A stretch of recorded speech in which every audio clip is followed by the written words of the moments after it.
I know I made a 23-minute long video trashing All Stars 8, but I know there are some people out there who wanted to know what would have happened had Heidi N Closet not quit All Stars 8 during episode 5.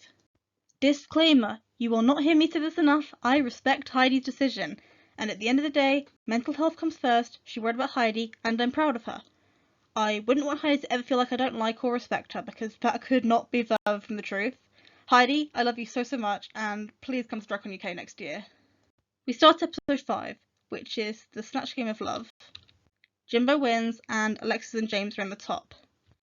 Kahana was the absolute worst in Snatch Game, so she's in the bottom 2.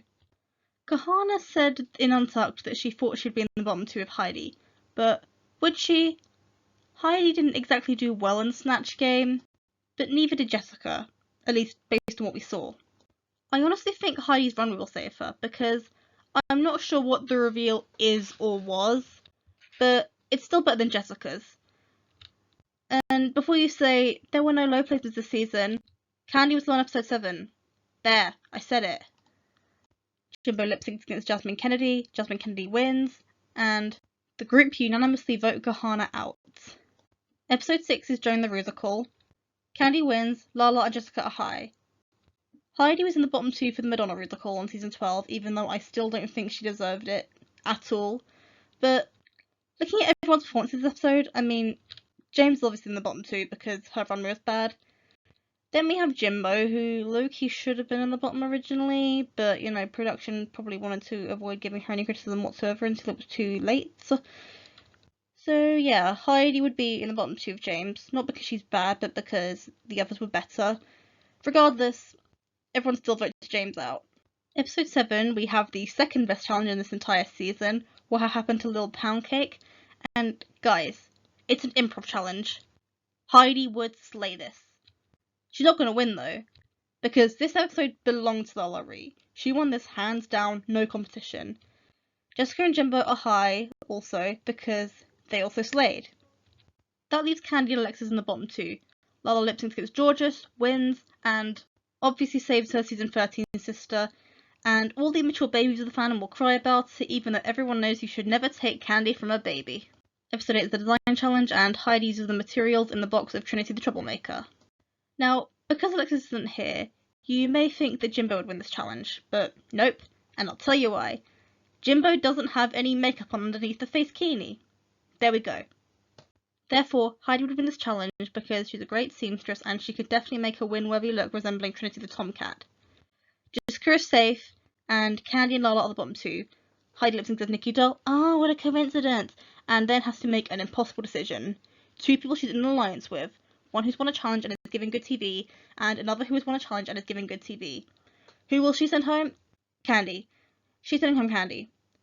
Lala does have a better track record than Candy here, and I also just think Heidi was closer with Lala in general than she was with Candy.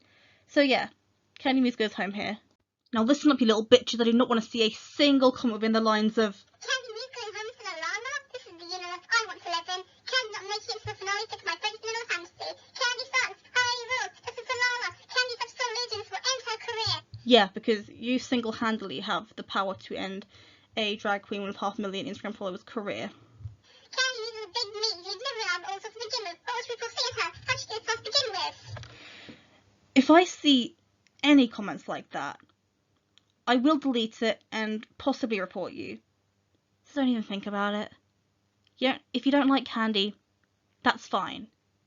I don't care. How about, instead of tearing down the queens you don't like, you uplift the queens you do like? Is that too big of an ask? Thank you. Episode 9 is the roast, and it's simple. Jimbo wins. If you're not on the top, you're on the bottom. Jimbo wins lip sync against Silky. Lala gets the chop most likely because she probably did the worst in the challenge. Episode 10 is the makeover.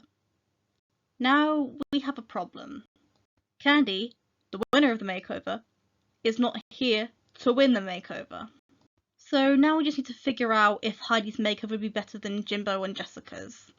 As of the time of recording this video, Heidi hasn't posted her makeover look, and if she has, then she didn't make it clear that it was her makeover look. I'm just going to go over the storyline of her doing well in the makeover after being in the bottom 2 for another. So she will win the challenge and she will lip sync against Priyanka, and I honestly think it'll be a double win, and Heidi will be loyal to her alliance with Jimbo and sends Jessica home. Then we have the talent show. Lala and James win, and then we have the finale in which Jimbo wins the crown. So yeah, that is what I think would have happened had Heidi not quit All Stars 8. Again, I am very proud of Heidi for doing what she did because, like she said, no amount of money is worth her happiness. So thank you so much for watching. You may think I'm being biased in this video because Heidi is one of my absolute favourite queens of all time, but I promise I wasn't. I know Heidi wasn't exactly a producer favourite this season, but I just don't see her going home at any point. But again, these are just guesses. Who knows? Things might have ended up completely differently. Follow me here, subscribe, and be sure to join me for the next video where I will be reviewing Saison 2 de Drag Race France.